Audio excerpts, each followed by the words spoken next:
Chapter 1. The Catalyst.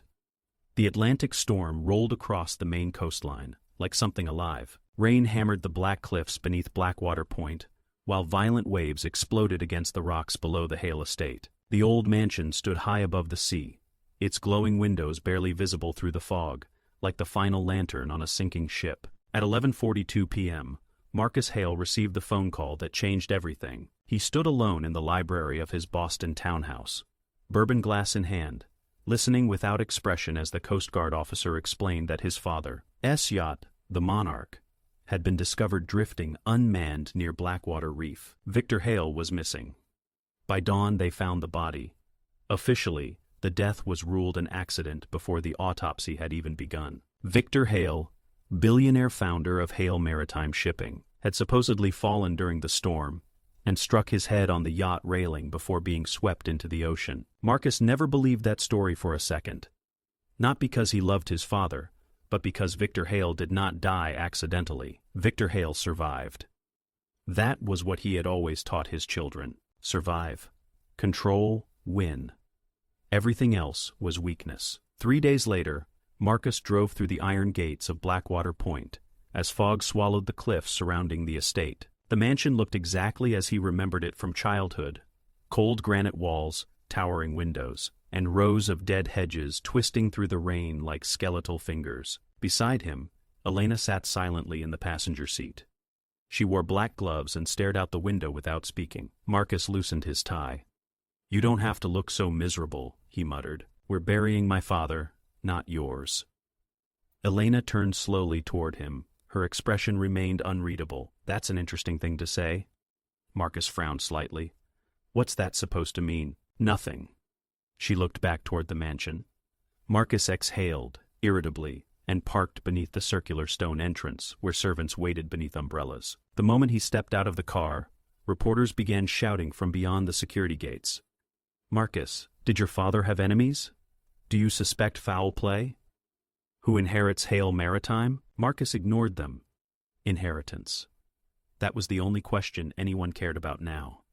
Inside the mansion, the atmosphere felt poisonous. Oil portraits of dead Hale ancestors watched from the walls, while staff members moved quietly through dim hallways, carrying luggage and drinks like mourners, preparing for war. Vivian Hale appeared first. Marcus's younger sister descended the staircase, holding a crystal wine glass despite it being barely noon. Her mascara was smeared slightly beneath her eyes. "You took your time," she said coldly. Marcus removed his coat. "Traffic." Vivian laughed bitterly. "Father's body isn't even cold yet, and you are already rehearsing CEO speeches in your head." Marcus stepped closer. "You've been drunk for 3 days, Vivian. And you've been hard for the inheritance since college?" "Elena," Marcus snapped, "would you please take her drink?" Elena stood motionless. Marcus stared at her. Vivian smirked. "Well, that's refreshing." Before Marcus could answer, another voice emerged from the dining room doorway. Didn't take long for the vultures to start eating each other. Daniel Hale leaned against the doorway with bloodshot eyes and an untucked dress shirt. The smell of whiskey followed him into the hall. Marcus's jaw tightened immediately. "You look terrible," Daniel grinned. "You look exactly like him now." Silence settled heavily between the brothers. Victor Hale's shadow lived strongest inside Marcus. Everyone knew it. Marcus ignored the comment. "Who here is Grayson?" "In father's study," Daniel replied, "guarding the kingdom." Marcus headed toward the west wing immediately. Elena remained behind briefly as Vivian lit a cigarette near the staircase. "You know he's going to destroy everyone in this house to keep control," Vivian quietly told Elena. Elena watched smoke curl toward the ceiling. "Yes," she said softly, "but not in the way you think." Victor Hale's study remained untouched since his death. Dark oak shelves lined the walls. Leather-bound shipping records filled glass cabinets. A massive portrait of Victor overlooked the room like a judge watching from beyond the grave. Arthur Grayson stood beside the fireplace reviewing documents nervously. The old attorney looked exhausted. When Marcus entered, Arthur visibly straightened. "Marcus, tell me there aren't complications." Arthur removed his glasses slowly. "There are always complications when powerful men die." Marcus closed the study doors. "Did he change the will?" Arthur hesitated too long. Marcus immediately noticed. God damn it, your father made amendments 6 months ago. Marcus's face darkened. How extensive? Arthur avoided eye contact. We'll discuss everything tomorrow after the funeral. No, Marcus said sharply. We discuss it now. Arthur lowered his voice. Victor requested the family hear it together. Marcus stepped closer. I spent 20 years building that company while Daniel drank himself unconscious, and Vivian spent money like a teenager with a stolen credit card. If my father changed succession plans because of one of his little games, Arthur interrupted quietly. This isn't a game, Marcus. Something in the old man's voice unsettled him. Before Marcus could press further, Elena appeared in the doorway. Dinner was ready.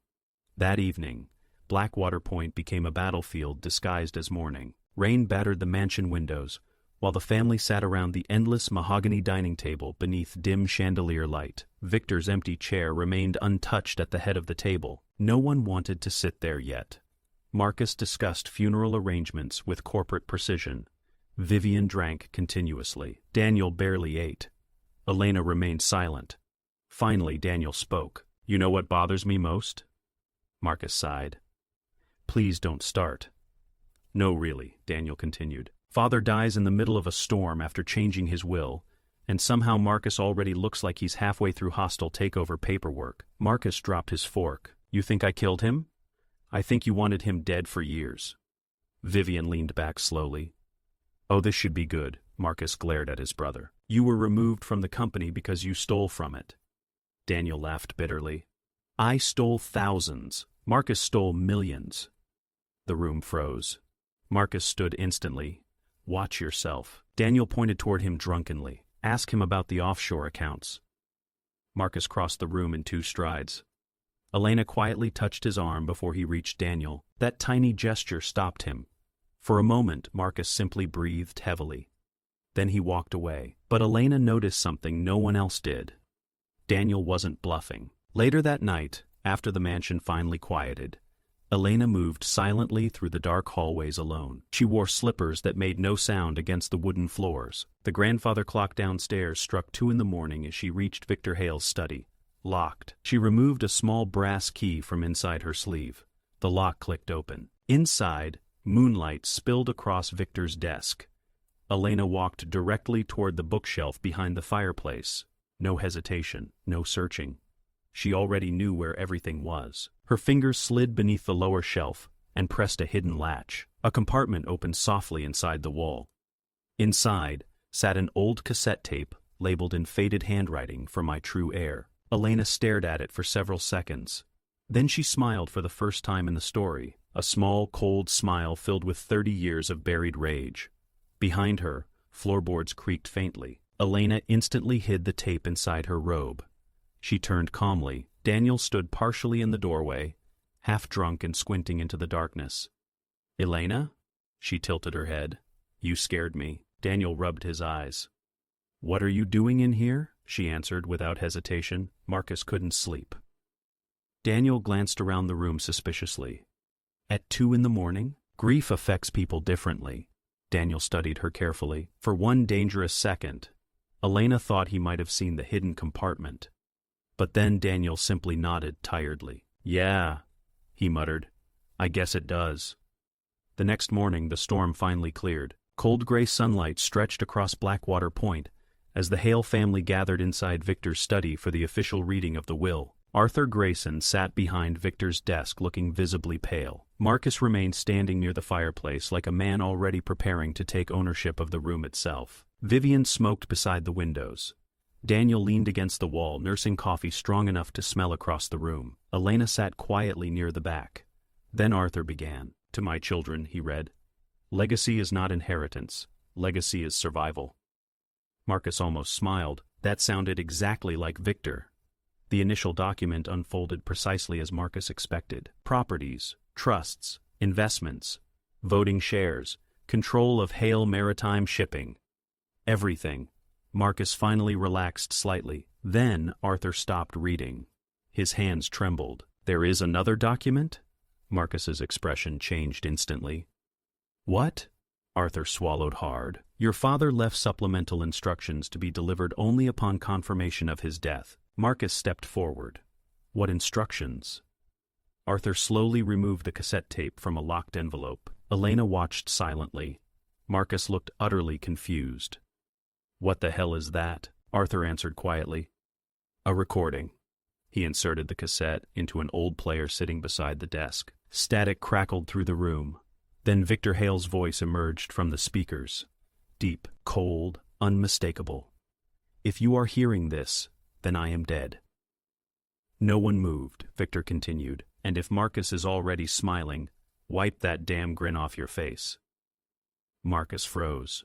Daniel almost laughed. Victor's voice hardened. My children believe inheritance belongs to blood and loyalty. They are wrong. Loyalty can be purchased. Blood can lie. Arthur looked visibly uncomfortable now. Then Victor said the sentence that shattered the family forever. 34 years ago, I fathered a daughter. Silence consumed the room. Vivian whispered. Oh my God. Marcus stared at Arthur. Victor continued, speaking through static. She was hidden to protect this family's reputation. That decision destroyed innocent lives. Elena lowered her eyes. My final will leaves controlling interest in Hale Maritime to my daughter, Naomi Cross. Arthur opened the study door. A woman stepped inside, mid-30s. Dark-haired, calm, elegant Naomi Cross. Marcus looked like someone had punched him in the chest. Vivian stood abruptly. Daniel whispered, What the hell is happening? Naomi met Marcus's eyes directly. I didn't come here for a fight. Marcus exploded. This is fraud, Arthur tried to intervene. Marcus. No, Marcus roared. This woman walks in here with a tape recorder, and suddenly she owns my company? Victor's recorded voice interrupted again, unexpectedly. If Marcus threatens litigation before sunset, I win the family betting pool. Daniel burst out laughing despite himself. Marcus looked murderous. Naomi remained perfectly composed. I have documentation. Marcus stepped toward her. I will bury you in court, and I'll still be your sister. Marcus nearly lunged at her before Elena quietly appeared beside him. Her hand touched his wrist gently. Instantly, Marcus stopped. Naomi noticed that. So did Daniel. Hours later, Blackwater Point descended into chaos. Lawyers arrived, phone calls flooded the mansion, corporate board members demanded emergency meetings. News helicopters circled overhead, and through it all, Elena moved silently through the storm she had unleashed. Late that night, she returned once more to Victor's study. The mansion slept uneasily around her. She removed another hidden cassette from inside the wall compartment. This one contained no label. Elena pressed play. Victor's voice emerged softly. You should have told her the truth. Years ago. Elena closed her eyes. For the first time, emotion cracked through her calm expression. Then she whispered into the darkness. You should have protected us. The tape hissed softly as the chapter ended. Thank you for joining us. Everyone has a story. Some are about love, some are about betrayal, and some are about the moment a quiet person finally stopped being underestimated. Welcome to Vengeance Narratives, where revenge is intelligent, psychological, and unforgettable. If you've lived through betrayal, humiliation, deception, or silent heartbreak, share your story with us. Your experience could inspire the next gripping narrative, because the most dangerous stories are the true ones. Subscribe, like, and share. It will help our channel grow. Chapter 2. Seeds of Suspicion. By sunrise, Blackwater Point no longer felt like a family estate. It felt like a crime scene. Not because police had sealed it off, not because yellow tape crossed the doors, but because every person inside the mansion had begun looking at everyone else as if they were hiding a weapon. Marcus Hale had not slept. He stood in Victor's study with his sleeves rolled up, surrounded by legal folders, corporate binders, and 3 cell phones that had not stopped ringing since Naomi Cross walked into the room and destroyed his future. Outside the windows, the ocean was steel gray. Inside, Marcus was colder. No one speaks to her alone, he said. Arthur Grayson sat across from him, looking like he had aged 10 years overnight. Marcus, Naomi has legal standing. Marcus leaned over the desk. She has a name and a tape.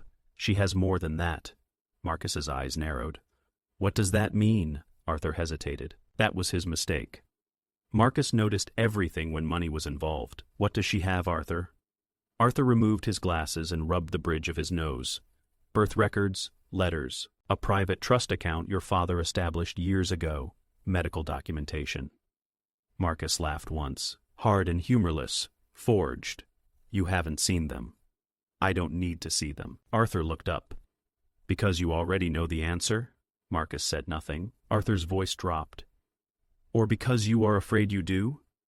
Marcus slammed his palm onto the desk. The old cassette player rattled. My father was many things. Stupid was not one of them. If he had another child, he would have buried it so deep, no one could dig it up after his death. From the doorway, Elena spoke quietly. Maybe that's exactly what he did. Marcus turned. He had not heard her enter. She stood holding a tray with black coffee and toast he would never eat. For a moment, irritation crossed his face. Then he softened just enough to remember she was his wife, Elena. Not now. She placed the tray on the side table. I thought you should eat. I am not hungry. You never are when you are losing. Arthur looked down immediately. Marcus turned slowly toward her. What did you say? Elena's face remained calm. I said you should eat. Number, you said something else. She looked at him with patient eyes. I said you are under pressure. Marcus studied her. For the first time since the reading of the will, a faint splinter of suspicion moved across his face. Then his phone rang. He answered sharply. Yes? His expression darkened as he listened. Already? A pause? Who leaked it? Another pause. Then find out. He ended the call. Arthur asked. The press? Marcus looked toward the windows. The whole world knows now. By noon, every financial news outlet carried some version of the same headline. Secret daughter could inherit Hale shipping empire. Vivian Hale watched the coverage from the morning room, with a cigarette in one hand and champagne in the other. The television showed old footage of Victor Hale cutting a ribbon at a port facility, then switched to a blurry photo of Naomi Cross entering Blackwater Point. Vivian exhaled smoke toward the ceiling. She photographs well. That's unfortunate. Daniel sat opposite her, barefoot, unshaven, holding a coffee mug that smelled suspiciously of bourbon. You are taking this better than expected. Vivian smiled bitterly. I am dead inside. It helps. Daniel leaned forward. You knew, didn't you? Vivian's smile vanished. Knew what? That father had someone else? Vivian stared at the television. Number, you are lying. She turned on him. And you are drunk. Those can both be true. Vivian stood abruptly. You think because you've turned self-destruction into a full-time occupation, you get to play detective? Daniel smiled faintly. Number, I think because father is dead, everyone is finally too scared to keep lying properly. Vivian's hand tightened around the champagne glass. For a second, Daniel saw it. Fear, not grief. Fear. He lowered his voice. What happened on the yacht, Viv? The glass slipped slightly in her hand. What? You were there? No, I wasn't. Daniel nodded slowly. Funny, I didn't say when. Vivian went pale before she could answer. Elena entered the room. Vivian immediately looked away. Daniel noticed that too. Elena carried a folded newspaper and set it on the table. Marcus wants everyone in the library in 20 minutes. Vivian laughed shakily. Summoned by the king already? Elena looked at her. Number by a man who just realized he may never wear the crown. Daniel watched Elena as she left. There was something about the way she moved through chaos. Most people reacted to panic. Elena arranged it. 20 minutes later, the Hale family gathered in the library. Naomi Cross sat near the fireplace with Arthur Grayson beside her. Marcus stood across from her with a legal team on speakerphone. Elena sat near the window, hands folded in her lap. Vivian poured herself another drink. Daniel brought a small digital recorder in his pocket. No one knew it was running. Marcus began without greeting anyone.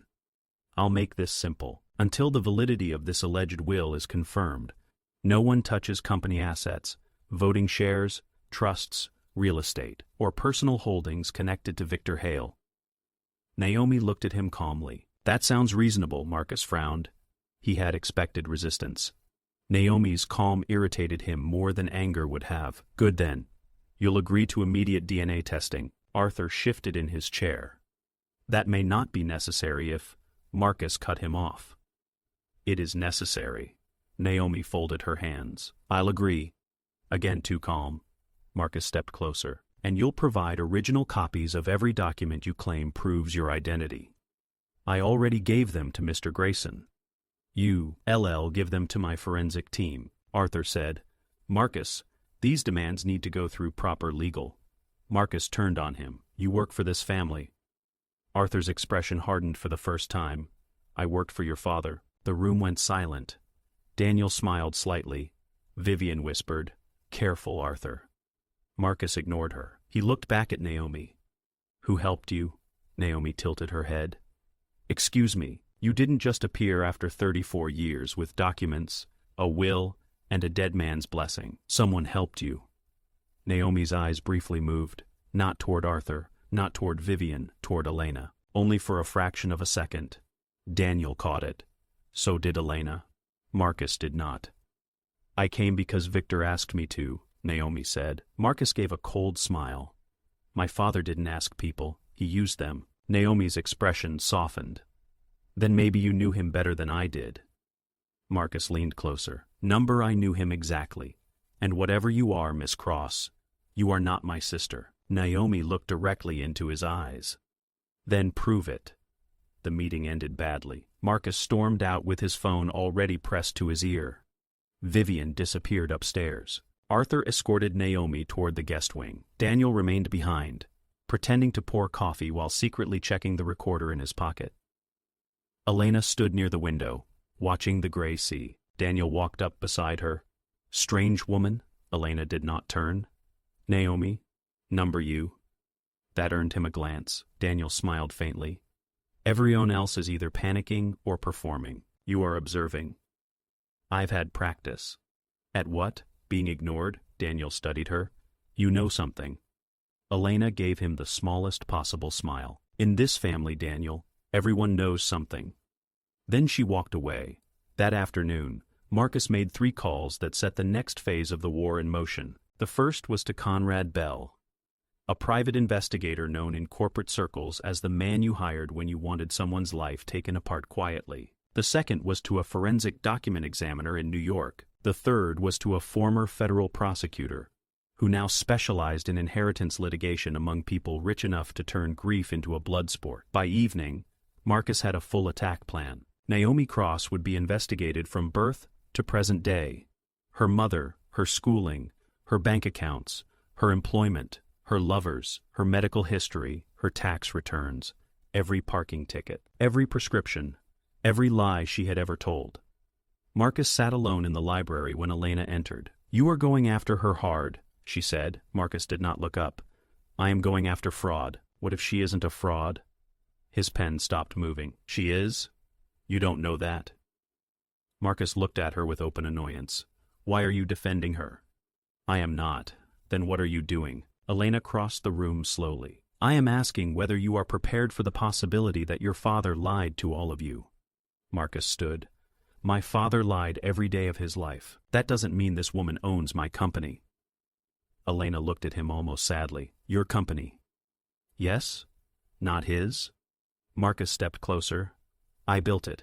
He founded it. I saved it. From what? His face hardened. From people like Daniel, Vivian, weakness, waste, decay. And from me? The question caught him off guard. What? Elena's voice remained soft. Would you save it from me too, Marcus? He stared at her, then laughed faintly. You... The dismissal was automatic, cruel without effort. Elena lowered her eyes. That was one of Marcus's favorite things about her. He mistook silence for surrender. I didn't mean it that way, he said absently. Yes, Elena whispered. You did. Before he could respond, his phone buzzed. A message from Conrad Bell. Initial pull on Naomi Cross complete. Something is off. Marcus smiled. The hunt had begun. 2 floors above, in the East guest suite, Naomi Cross stood beside the window while Elena entered without knocking. Naomi did not turn around. You said he'd be cruel. Elena closed the door behind her. I said he'd be predictable. Naomi faced her. There was tension in her jaw now. The first crack in her calm performance. He wants DNA. He'll get it. Naomi's eyes sharpened. Elena, it's handled. How? Elena walked to the vanity and adjusted a silver hairbrush that had been angled slightly wrong. You don't need to know. Naomi stepped closer. I do if I am the one standing in front of the firing squad. Elena finally looked at her. You are being paid very well to stand there. Naomi flinched. This was supposed to be legal theater. Pressure, exposure, not federal investigations, DNA tests, and corporate warfare. Elena's voice cooled. This family buried my mother with paperwork. They ruined her with signatures. They erased her with lawyers. You are worried because Marcus hired a private investigator? Naomi swallowed. Elena, if this goes wrong, it won't. You don't know that. Elena stepped closer. For the first time, her composure hardened into something dangerous. I have spent 15 years inside this family. I know how Marcus thinks before he thinks. I know what Vivian fears before she drinks. I know what Daniel hears when no one believes he's listening. And I know Arthur Grayson's hands shake every time someone mentions the past. Naomi whispered. And Victor? Elena's face changed just slightly. Victor knew too late. Naomi stared at her. What does that mean? Elena moved toward the door. It means you stay calm. You answer only what we rehearsed. And when Marcus finds the first flaw, you let him believe he discovered it. Naomi frowned. Why? Elena opened the door. Because men like Marcus don't believe a trap unless they think they built it themselves. Downstairs, Daniel sat alone in the conservatory listening to the recording from the library meeting. Rain ticked against the glass ceiling. The voices played back softly. Marcus. Who helped you, Naomi? I came because Victor asked me to. Then came the tiny pause. Daniel replayed it. Again. There. A shift in sound. A turn of fabric. Naomi had looked at someone. Daniel closed his eyes, remembering the room. Arthur had been seated to Naomi's right. Vivian had been standing behind the bar. Marcus had been directly in front. Elena had been near the window. Daniel opened his eyes. No, he whispered. He rewound the recording again. That night, Vivian received an envelope beneath her bedroom door. No name, no return address. Inside was a single photograph. Victor Hale on the deck of the Monarch the night he died. Alive, angry, facing someone outside the frame. On the back, someone had written, "You were there." Vivian dropped the photograph as if it burned her across the hall. Marcus received a different envelope. Inside were copies of wire transfers, large payments from an account connected to Naomi Cross to a private legal office in Portland. The recipient, Arthur Grayson. Marcus stared at the pages, rage spreading slowly across his face. Arthur had been paid. Naomi had bought the lawyer, or so Marcus believed. In the West Wing, Arthur Grayson received his own envelope. Inside was an old photograph of a young woman with dark hair standing beside Victor Hale on a dock. Arthur's hands began trembling violently. He whispered one name. Isabel. Behind him, his bedroom door creaked. Arthur spun around.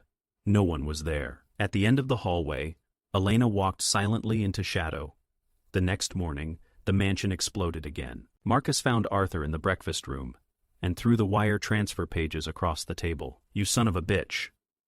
Arthur stared at the documents. His face drained of color. What is this? Marcus leaned over him. You tell me. Naomi entered behind him. Vivian followed, pale and wearing sunglasses, despite the dim room. Daniel came last, recorder in his pocket again. Elena stood in the doorway, unnoticed. Arthur picked up the pages with shaking fingers. These are false, Marcus laughed. Convenient. I never received money from Naomi, Naomi said sharply. I never sent him any. Marcus turned on her. You expect anyone to believe that? Naomi looked genuinely confused now. For once, she was not acting. Elena saw it and made a note to correct her later. Arthur's voice trembled. Someone fabricated these? Daniel spoke from the doorway. Someone in this house? Everyone turned. Daniel smiled thinly. Just asking. Vivian suddenly stood. I need air, Marcus pointed at her. Sit down. Don't order me. You look guilty. Vivian froze. Marcus noticed. What did you do? Vivian whispered. Nothing, Daniel said quietly.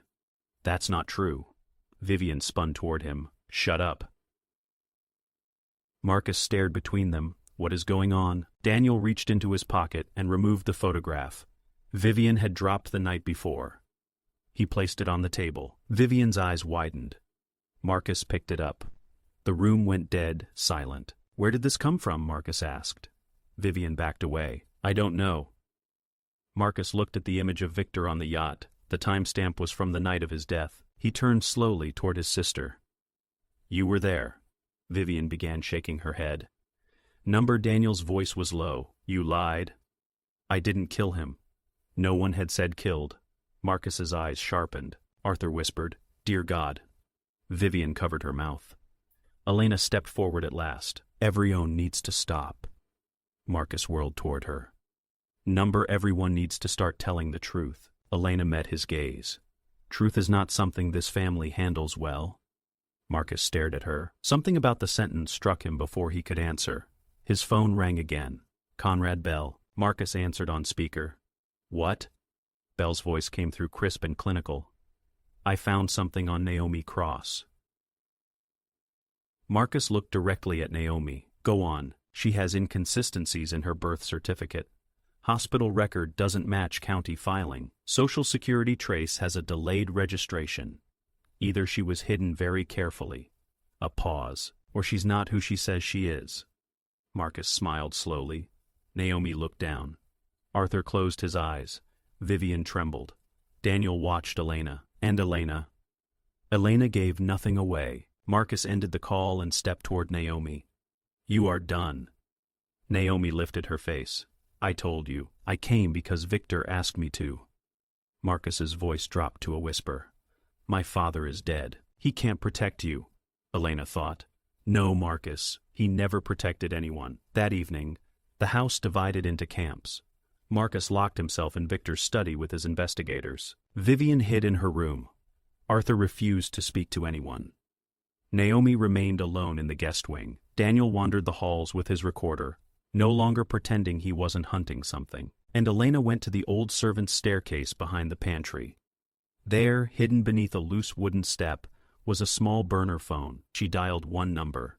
Naomi answered. You planted the Arthur payments, Naomi said immediately. Yes.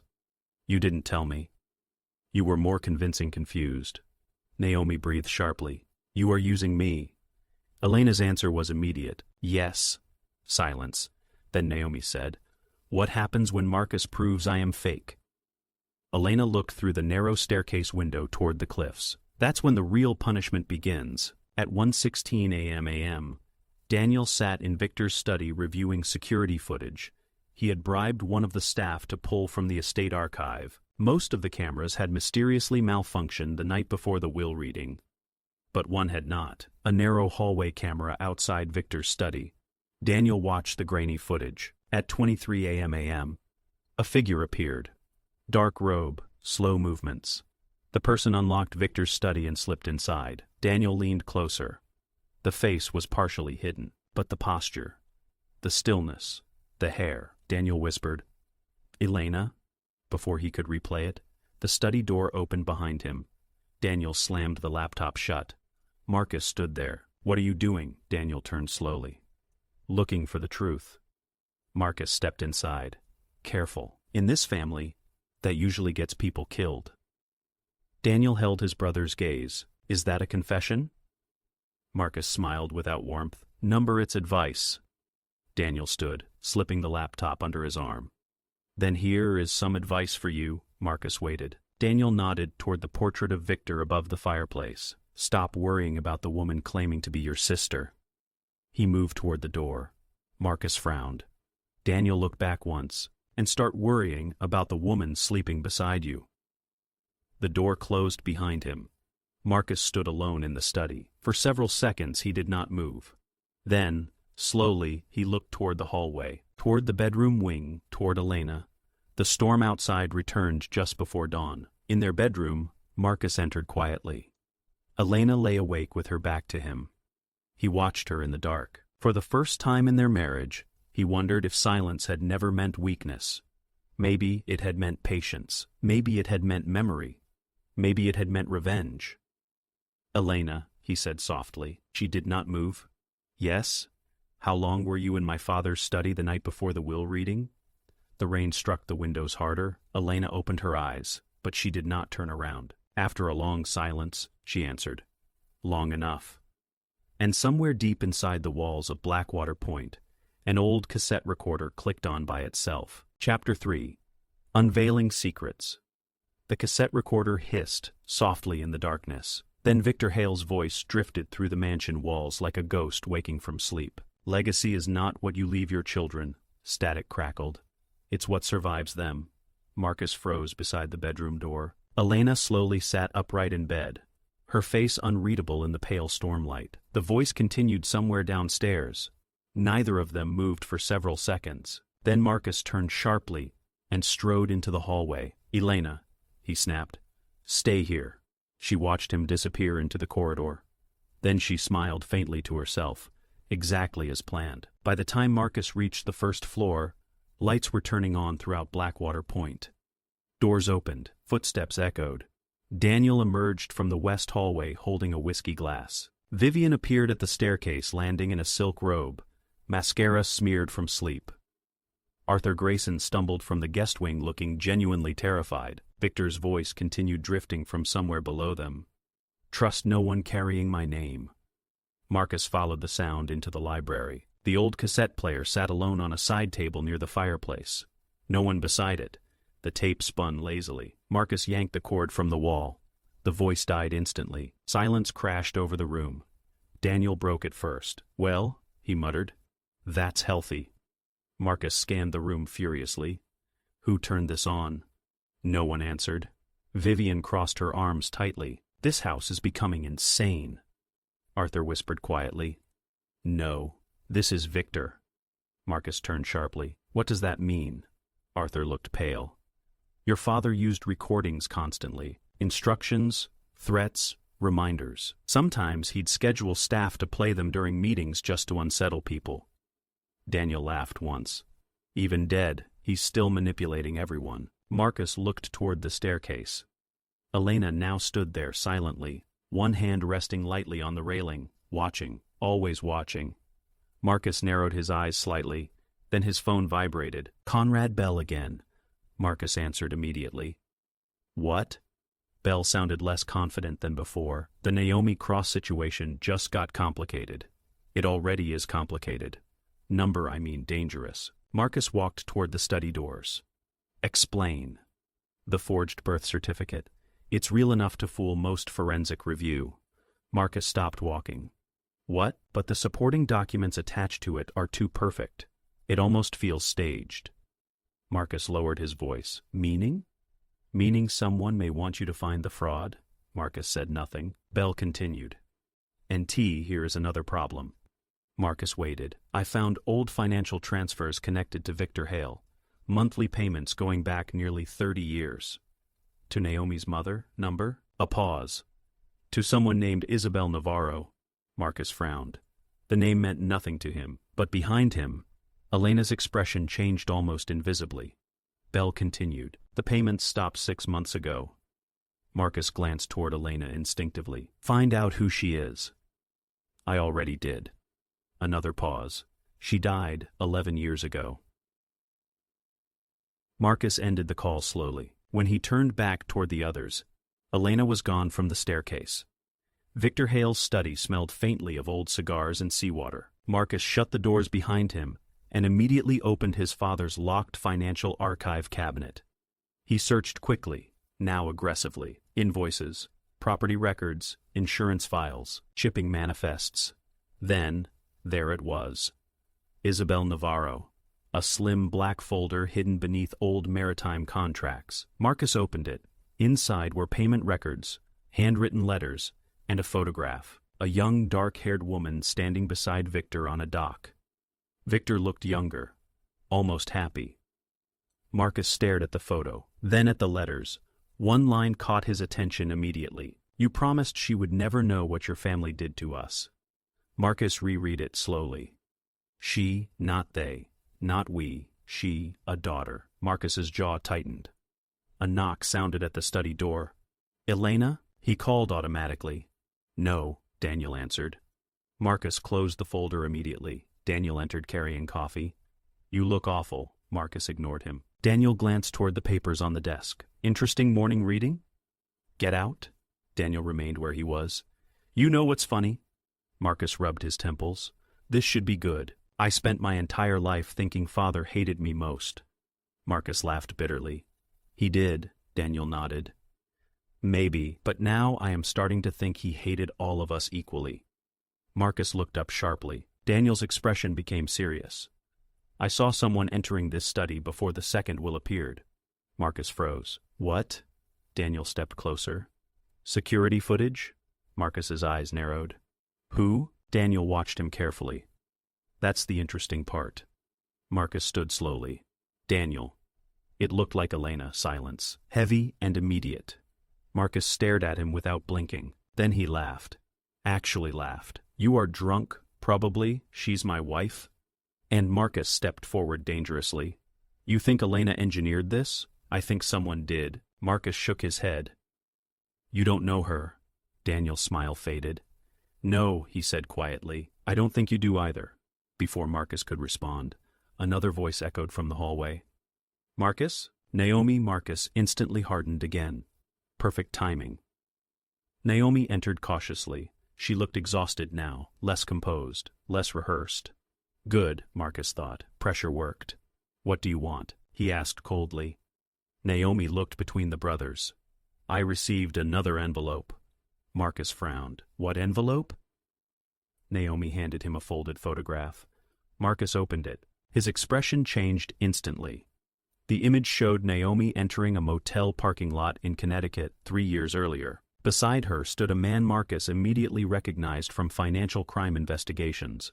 Elias Mercer, a professional con artist. Marcus looked up slowly.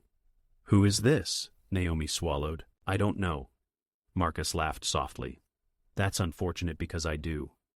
Daniel leaned closer to see the image. Oh, this family just keeps getting healthier. Marcus tossed the photo onto the desk. You are finished. Naomi's composure cracked slightly. I am telling the truth. No, Marcus said. You are telling someone else's version of it. Naomi looked frightened now. Not fake frightened, real frightened. And Marcus noticed. Which meant someone else was moving pieces across the board. Somewhere behind all this chaos, another hand existed. Invisible, careful, patient. That realization unsettled him far more than Naomi herself. Across the mansion, Elena stood alone inside the old greenhouse attached to the eastern wing. Rain drummed softly overhead against the glass ceiling. Dead orchids lined the shelves. Victor once loved this room. That was why Elena hated it. Arthur Grayson entered cautiously behind her. You asked to see me? Elena did not turn around. You received the photograph. Arthur's voice trembled immediately. That was you? Yes. Arthur closed the greenhouse door quickly. You cannot keep doing this. Elena touched the leaf of a dying orchid. Why? Because people are finally uncomfortable? Arthur lowered his voice. Because Marcus is getting close. Elena smiled faintly. Marcus gets close to things he believes he can control. Arthur stepped nearer. You are underestimating him. No, Elena whispered. You always did that. Arthur stared at her. The sentence landed differently. Older, personal. Elena, he said slowly. She turned toward him at last, and for one terrible second, Arthur Grayson saw Victor Hale staring back at him through her eyes. The same stillness, the same controlled fury. Arthur went pale. My God. Elena tilted her head slightly. You should have told him, Arthur whispered. He made me swear. And you obeyed. He would have destroyed your mother. Elena stepped closer. He did destroy her. Arthur looked suddenly ancient. You think revenge fixes grief? No, Elena said softly, but it shares it. Arthur lowered his eyes. Elena, Victor regretted it. She laughed quietly. The sound chilled him more than shouting would have. Men like Victor only regret consequences, Arthur whispered. He loved you. No, Elena replied. He studied me. Silence stretched between them. Finally, Arthur asked the question he had feared for years. Did you kill him? Elena looked toward the storm outside. I gave him the chance to tell the truth. That isn't an answer. It's the only one you are getting. Back inside the mansion, Vivian Hale was packing, not carefully, desperately. Jewelry cases, cash, prescription bottles. She shoved everything into expensive luggage with trembling hands. A knock hit the bedroom door. Vivian spun around instantly. "Elena," came the soft voice. Vivian relaxed slightly and opened the door. "Elena, thank God." Elena stepped inside calmly. "You are leaving." Vivian lit a cigarette with shaking fingers. "I am surviving." Elena closed the door behind her. "You were on the yacht." Vivian froze. The cigarette trembled between her fingers. "I already told Marcus." "You lied to Marcus." Vivian's face hardened. "You don't know anything." Elena walked slowly around the room. "Then tell me what happened." Vivian looked away. Rain hammered the windows harder now. Finally she whispered, "Father called me that night." Elena remained silent. He sounded strange, agitated. "What did he want?" Vivian swallowed. "He asked me to come to the yacht alone." And Vivian closed her eyes. "He was drunk." That surprised Elena slightly. Victor rarely drank heavily. "What did he say?" Vivian laughed bitterly. "He said the family was rotten." Elena said nothing. Vivian continued quietly. "He kept talking about mistakes, about fixing things before he died." Elena's expression sharpened almost invisibly. "Did he mention a daughter?" Vivian nodded slowly. "He said someone deserved justice." Silence. Then Vivian whispered, "There was someone else on the yacht." Elena finally moved. "Who?" "I don't know. I never saw them clearly." Vivian's breathing quickened now, but Father was terrified. That stopped Elena cold. Victor Hale feared almost nothing. What happened next? Vivian stared at the floor. They argued. "About what?" "I don't know." Vivian's eyes filled with tears. Then Father yelled. Her voice broke. He said, "You should have stayed buried." Elena stood perfectly still. Vivian looked up slowly. "You know who it was, don't you?" Elena's face became unreadable again. "No," she lied. That evening, Marcus received the forensic report on Naomi's documents. He read it 3 times, then a 4th. Finally, he called Conrad Bell. "You were right," Bell answered immediately. "She's fake." Marcus stared out at the ocean. She's bait." A pause. "You think someone's using her?" Marcus's eyes drifted toward the second-floor balcony where Elena stood alone in shadow. "Yes?" Bell asked quietly. "Who?" Marcus answered slowly. "I don't know yet, but for the first time since Victor's death, uncertainty entered Marcus Hale's voice, and uncertainty terrified him. At midnight, Daniel sat inside the old servant quarters listening to his recordings again. Hours of arguments, footsteps, conversations, then something new, a voice, faint, almost hidden beneath static.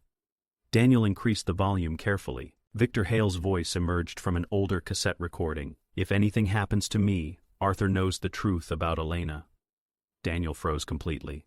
The tape crackled. Then Victor continued, "She deserves better than this family." Daniel stared at the recorder. His pulse hammered in his ears. "Elena," he whispered. Footsteps creaked outside the servant quarters. Daniel quickly shut off the tape too late. The door slowly opened. Marcus stood there. The brothers stared at each other in silence. Marcus noticed the recorder immediately. "What did you hear?" Daniel considered lying, then decided against it. "Father knew something about Elena." Marcus's face darkened. "What?" Daniel held his gaze. "I think your wife is connected to all of this." Marcus stepped into the room slowly. "You are making a mistake." Daniel almost smiled. "No," he said quietly. "I think you did 15 years ago." Marcus grabbed him suddenly by the shirt. "You stay away from her." Daniel didn't resist. "That scared you." Marcus shoved him backward. "Because you don't understand what you are talking about." Daniel laughed softly. "I understand exactly." Marcus stormed out. But Daniel noticed something crucial. Marcus had not defended Elena. Not really. He had defended his ownership of her. And those were very different things. Near dawn, Elena entered Victor Hale's study once more. She opened the hidden compartment behind the bookshelf. Inside sat only one remaining cassette, the final one. She held it carefully. For a moment, genuine emotion crossed her face.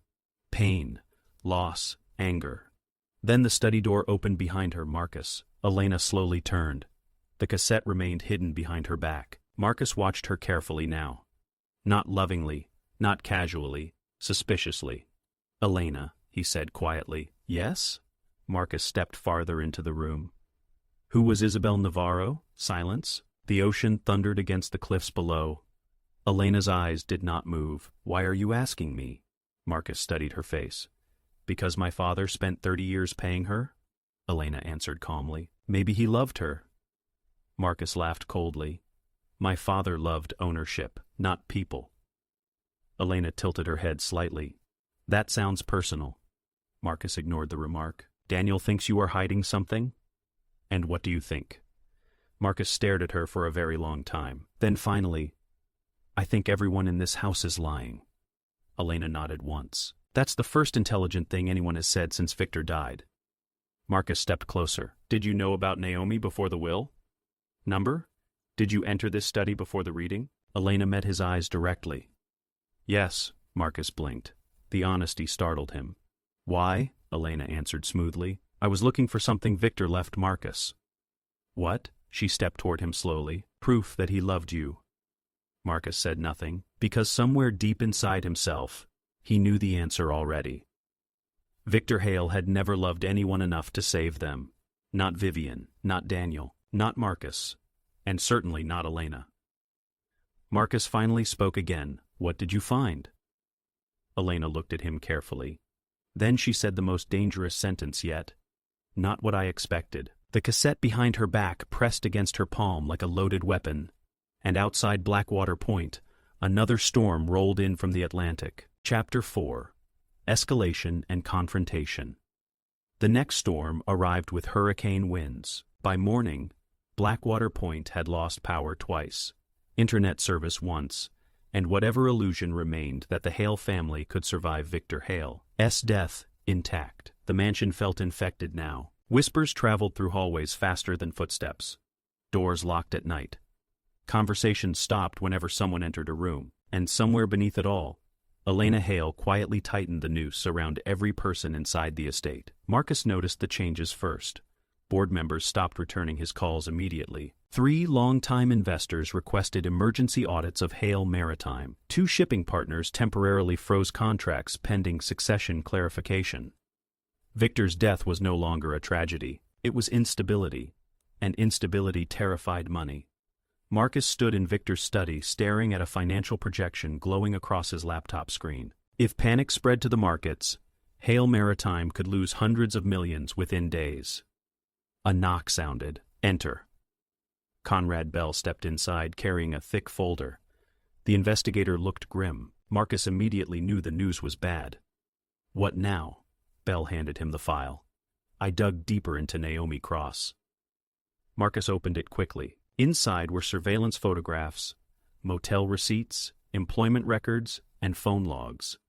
Then Marcus stopped at one image. Naomi sitting across from Elias Mercer, the professional con artist, in a restaurant 6 years earlier. Marcus looked up slowly. She's connected to him. Bell nodded. To hear is more. Marcus kept reading. Naomi's background before age 22 was practically non-existent. Too clean, too organized, constructed. She's fake, Marcus muttered. Bell hesitated. Yes, Marcus smiled coldly. Finally he had something solid. Then Bell added, but I don't think she's the architect. Marcus's smile faded. What? Bell lowered his voice. Someone trained her. Someone funded this operation long before Victor died.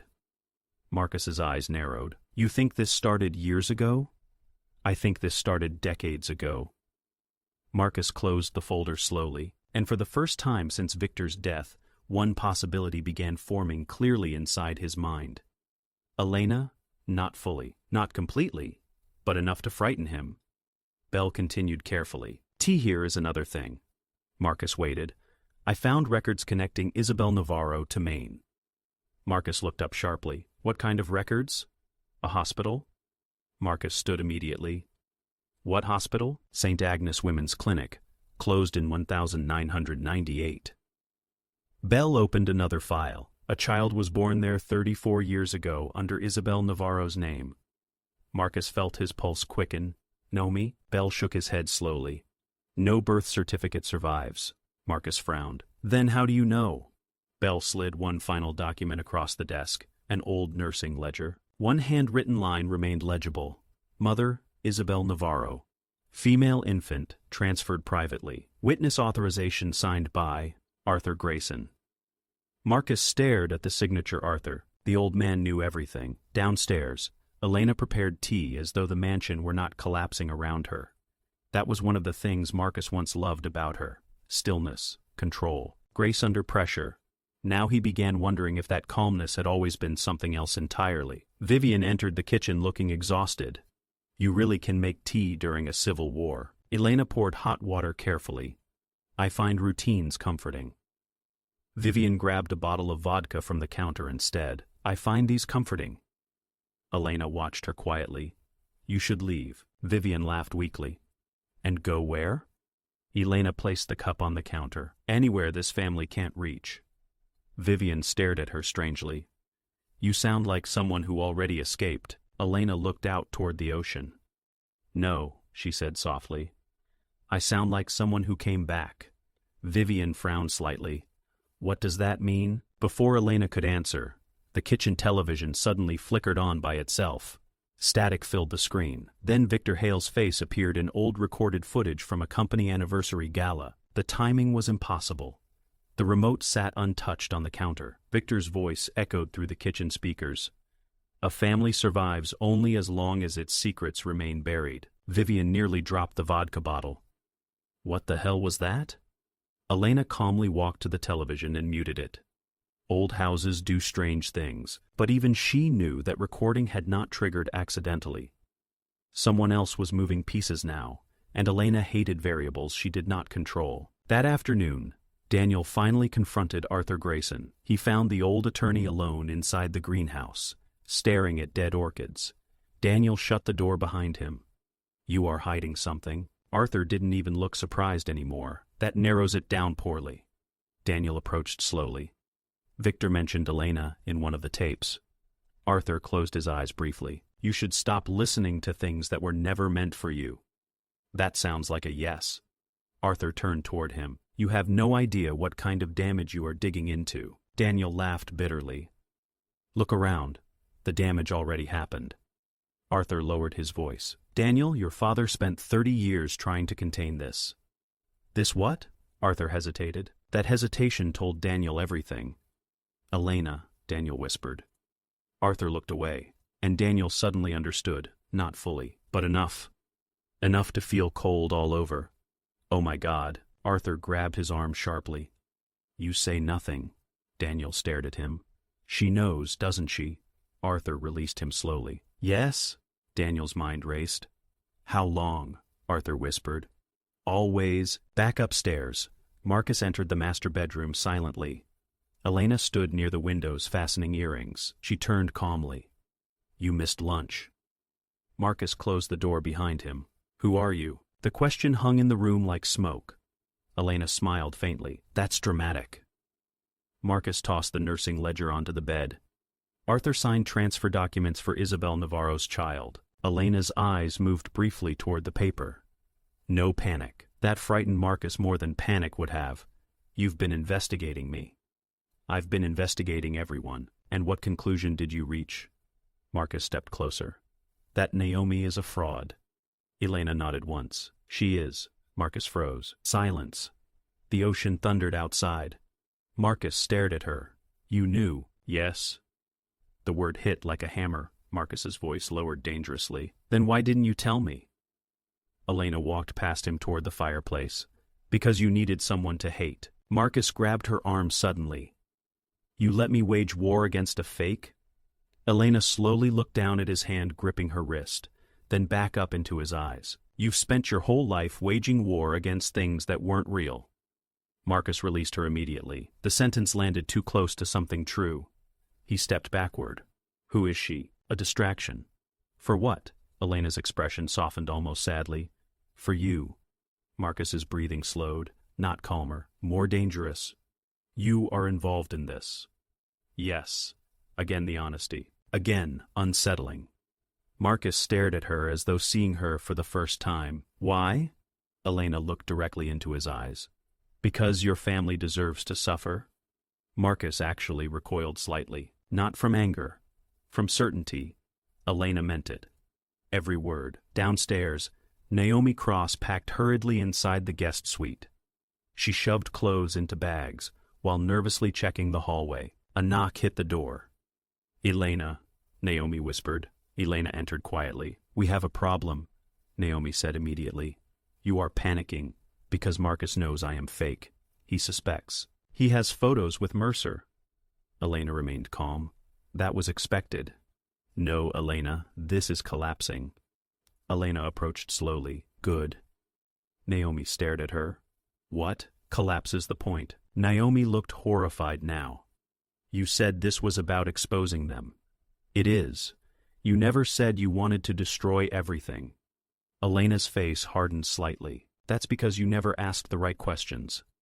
Naomi lowered her voice. Did you kill Victor? The silence that followed terrified her more than an answer would have. Finally, Elena spoke. I gave him the chance to tell the truth. That's not an answer. It's enough of one. Naomi backed away slightly. You are frightening. Elena looked genuinely confused by the statement. No, she said softly. What's frightening is what families like the Hales do when they think no one is watching. That evening, Hale Maritime's board assembled by video conference. Marcus stood alone in Victor's study facing 12 faces across a massive monitor. Board chairman Richard Vane spoke first. We need stability, Marcus. You have it, do we? Marcus's jaw tightened. This inheritance dispute is temporary. Another board member interrupted. There are rumors about federal inquiries into offshore accounts. Marcus froze, only for half a second. But the board noticed. Who told you that? Vane answered quietly. Simone sent documents anonymously this afternoon. Marcus's blood ran cold. Only 3 people knew about those accounts, Victor. Marcus. And his eyes moved instinctively toward the study doorway.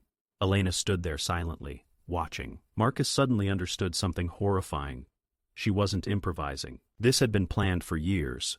The board meeting spiraled quickly. Demands for audits, emergency freezes, temporary oversight committees. Marcus fought viciously to maintain control, but the damage spread too fast.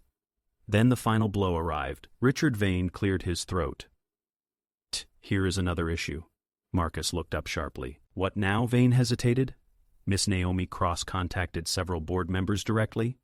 Marcus's rage exploded instantly. She what? Naomi's voice suddenly entered the room from the doorway behind Elena. I thought they deserved to hear the truth. Everyone turned. Naomi stood there calmly. Marcus looked murderous. You manipulative little. She told us, Vane interrupted carefully, that she may not actually be Victor Hale's daughter. The room went dead silent. Marcus stared at Naomi in disbelief. What? Naomi walked farther into the study. I said may not. Marcus laughed once, disbelieving. You admitted it? Naomi looked directly at him. I never claimed certainty, only Victor did. Marcus's breathing quickened. This made no sense. No con artist voluntarily detonated their own fraud, unless the fraud itself had never mattered. Marcus slowly turned toward Elena again, and Elena met his gaze without blinking. The realization hit him all at once, the inheritance war, the forged documents, the pressure, the leaks, the investigations. Naomi. All of it existed for one purpose, to destroy him. Not steal the company, destroy him. Marcus ended the board meeting abruptly. The second the screens went dark, he rounded on Naomi. You stupid woman. Naomi held steady. Number just temporary, Marcus pointed toward Elena. She used you. Naomi's voice lowered. Yes. Marcus looked at Elena now, truly looked. You planned this. Elena tilted her head slightly. Most of it. Marcus took a step toward her. Why? Elena answered quietly. Because men like Victor never suffer enough. Marcus's voice shook with rage. This is about my father? No, Elena whispered. It's about yours. The study door suddenly opened again. Daniel entered holding a cassette recorder. I think everyone should hear this. Marcus snapped. Not now. Daniel pressed play anyway. Victor Hale's voice filled the room once more. If Elena ever chooses revenge, none of you will survive it. The room froze. Marcus slowly turned toward Elena. Daniel looked between them. Arthur Grayson appeared in the doorway behind him, looking utterly broken. And then Arthur whispered the sentence that finally shattered the illusion completely. "She's Victor's daughter." Silence. Absolute silence. Marcus stared at Arthur as if the old man had spoken another language. "What?" Arthur closed his eyes. "Elena is Victor Hale's child." Vivian appeared behind Daniel, pale as death. Naomi lowered her gaze. Marcus looked at Elena. "Number." Elena said nothing. Marcus stepped backward slowly. "Number." Arthur's voice trembled. "Victor paid Elena's mother to disappear after she became pregnant." Marcus looked sick now. "You knew," Elena answered calmly. "Yes. How long?" "My entire life." Marcus shook his head violently. "Number, no. This is insane," Daniel whispered. "Oh my God," Vivian began crying softly. Marcus looked at Elena like a stranger. "You married me." "Yes." "Why?" Elena's eyes finally filled with something real. Not rage, not satisfaction, pain. "To get close enough." Marcus actually stumbled backward. Every memory suddenly became poisoned. Their wedding, their house, their years together, every touch, every smile, every silence. All of it calculated, all of it leading here, Marcus whispered. "You used me." Elena's voice broke almost invisibly. "Number." Then she corrected herself. "At first, yes, that hurt worse. Because for one brief second, Marcus believed she might have loved him once, and that possibility destroyed him more completely than hatred ever could." The mansion lights flickered violently. Thunder shook the cliffs outside. Victor's portrait above the fireplace crashed suddenly to the floor. Glass exploding across the room. Everyone flinched, but Elena didn't. She simply looked down at the shattered image of Victor Hale, and quietly said, "You should have protected us." Then she walked out of the study, leaving the Hale family standing inside the ruins of their own bloodline. Chapter 5. The Reckoning. The storm reached Blackwater Point just after midnight. Rain slammed against the mansion windows. With such force it sounded like handfuls of gravel thrown from the ocean itself. Wind screamed through the cliffs below the estate, rattling old glass and bending dead trees toward the sea. Inside the mansion, nobody slept. Not after the truth. Not after Arthur Grayson's confession. Not after Marcus Hale discovered that the woman he had loved, trusted, married, and brought into the center of his empire had spent 15 years quietly dismantling it from the inside. Blackwater Point no longer felt haunted by Victor Hale. It felt haunted by consequence. Marcus stood alone in the dark library staring into the fireplace, though no fire burned there anymore. His reflection hovered faintly in the blackened glass above the mantel. He barely recognized himself. His phone had stopped ringing hours ago. That terrified him more than the calls. Silence meant the board had already begun making decisions without him. Marcus loosened his tie slowly, replaying every year of his marriage in his head, like a man reviewing surveillance footage from his own execution. The vacations, the dinners, the arguments, the nights Elena sat silently beside him, while he spoke endlessly about Hale Maritime, and the future he believed belonged to him. Had any of it been real, or had she simply been waiting? Waiting for Victor to die, waiting for the empire to weaken, waiting for the perfect moment to cut the family open from the inside. The library door creaked softly. Marcus didn't turn around. "Elena?" "No," Daniel answered quietly. Marcus closed his eyes briefly. "Of course." Daniel stepped inside, holding a bottle of bourbon neither of them needed. "You look terrible." Marcus laughed once. "I was just thinking the same thing about my entire life." Daniel sat heavily in a leather chair. For several seconds neither brother spoke. Then Daniel finally said, "She fooled all of us." Marcus stared at the dark fireplace. "No," he whispered. "She fooled me." Daniel took a slow drink. "Father did worse." Marcus's expression hardened immediately. "Don't defend him. I am not." Daniel leaned forward. "I am saying this didn't start with Elena." Marcus finally turned toward him. "You think that matters?" Daniel looked around the dark library. "Yes," Marcus laughed bitterly. That's because you still think this family can survive. Daniel said nothing, and that silence answered the question. Upstairs, Elena entered Victor Hale's study for the final time. The hidden compartment behind the bookshelf stood open already. Empty, all the tapes were gone now. All the secrets had escaped. She walked slowly around the room, fingertips brushing against old leather chairs and polished wood surfaces. Victor's ghost lived everywhere in this house. Not spiritually, psychologically. Control lingered in every object. Fear in every hallway. Silence in every room. Elena stopped beside the massive portrait hanging above the fireplace. Victor Hale stared down at her with the same cold confidence he carried in life. "You finally lost," she whispered. The study door opened behind her. Arthur Grayson entered slowly. He looked exhausted beyond age now. More confession than man. "Elena." She didn't turn around. "You should be sleeping." Arthur gave a weak laugh. "I don't think anyone in this house will ever sleep again." That earned the faintest smile from her. Arthur stepped farther inside. "The board voted tonight." Elena finally faced him. "And Marcus has been suspended pending investigation." Not surprise, not satisfaction, just acceptance. Arthur studied her carefully. "You already knew." Elena walked toward Victor's desk. "I sent the documents." Arthur lowered his eyes. "The offshore accounts?" "Yes, you destroyed him." Elena stopped beside the desk. "No," she said softly. "Victor destroyed him. I just removed the illusion that he was different." Arthur sat heavily in one of the leather chairs. For the first time since Victor's death, his voice carried genuine sorrow. "You could have walked away from all this." Elena looked toward the storm outside. "So could Victor," Arthur whispered. "He regretted abandoning your mother." Elena's face remained still. "My mother died believing she was disposable. She wasn't. That's easy to say after she's dead." Arthur rubbed his trembling hands together. "Elena, did you ever love Marcus?" The question lingered painfully between them. Elena looked down, and for the first time in years, she answered honestly, "Yes." Arthur looked surprised. Elena continued quietly, "That was the problem." Downstairs, Vivian Hale packed again. This time for real. No dramatic gestures, no emotional collapse, just survival.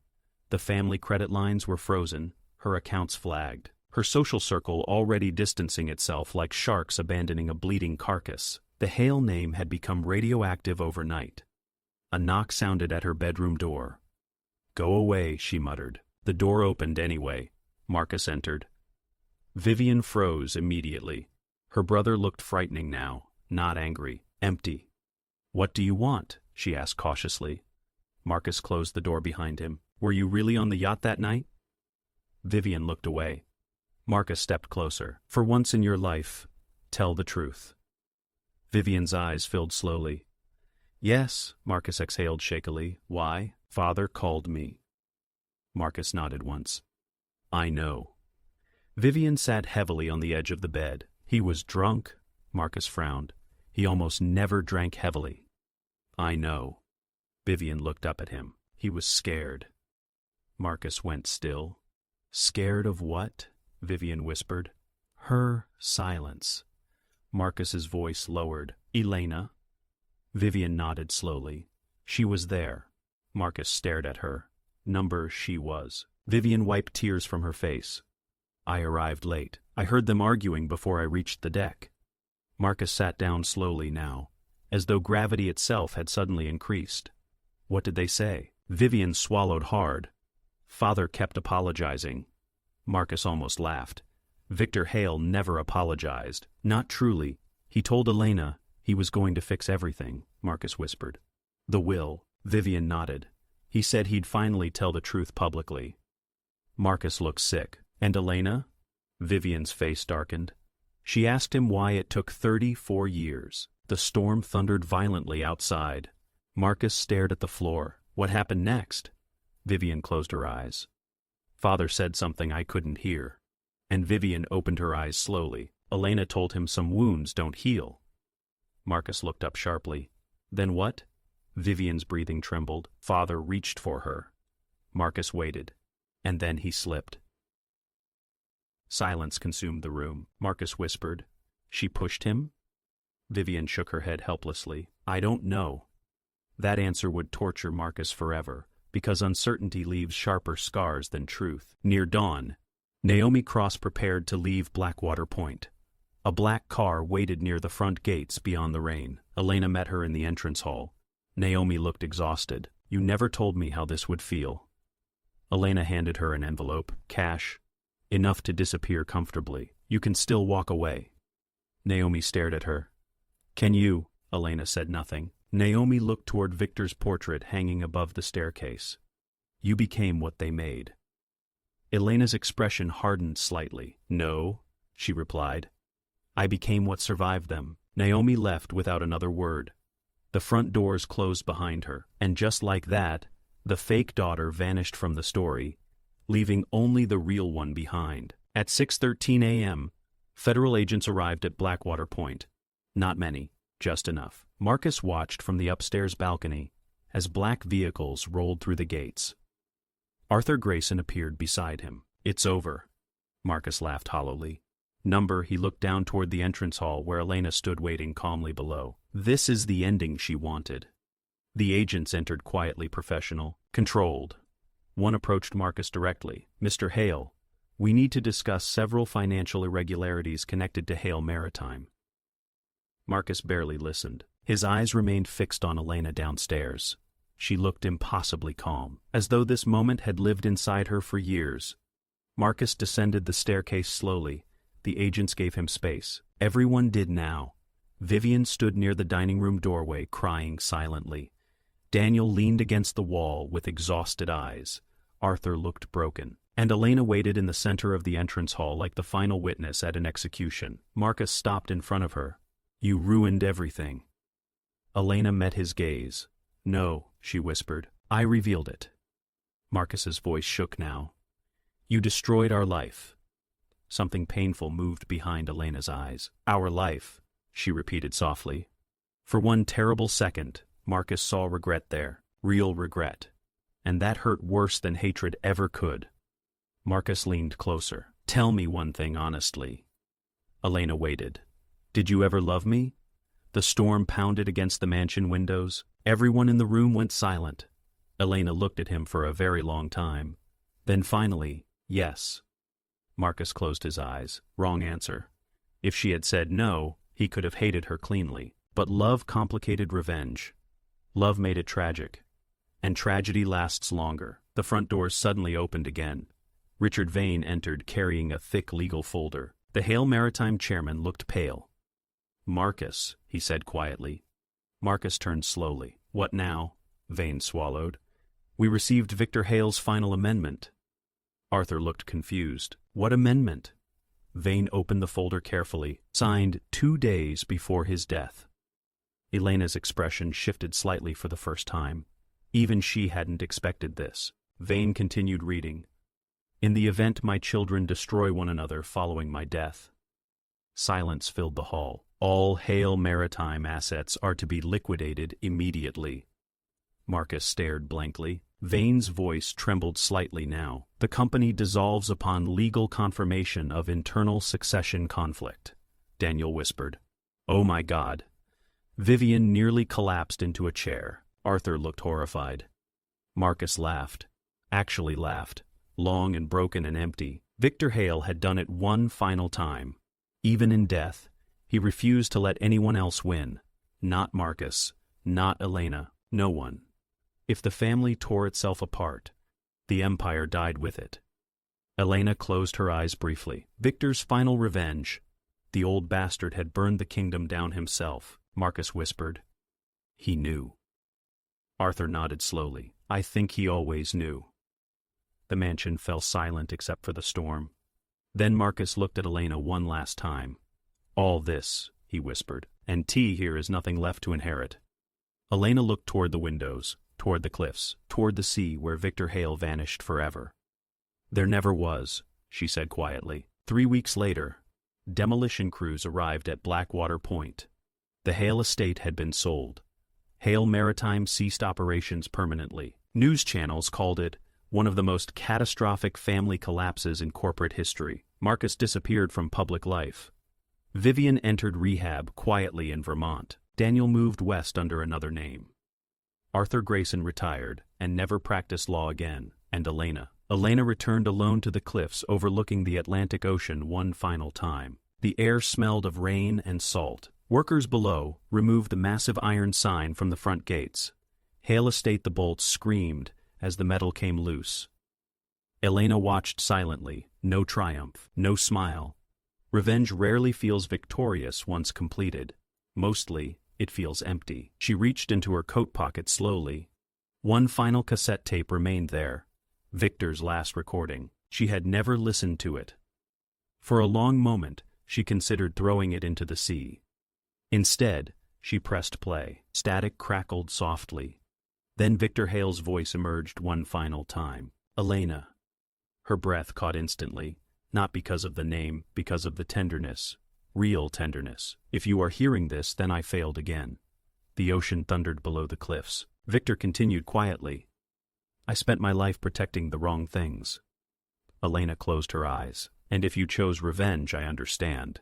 Tears finally appeared. Small, silent. Victor's voice softened further. But if here is anything left of you after this, a long pause. Don't become me. The tape hissed softly to its end. Elena stood alone on the cliffs as the last hail sign disappeared beneath a crane. Then the recorder clicked off. And for the first time in 34 years, there was silence.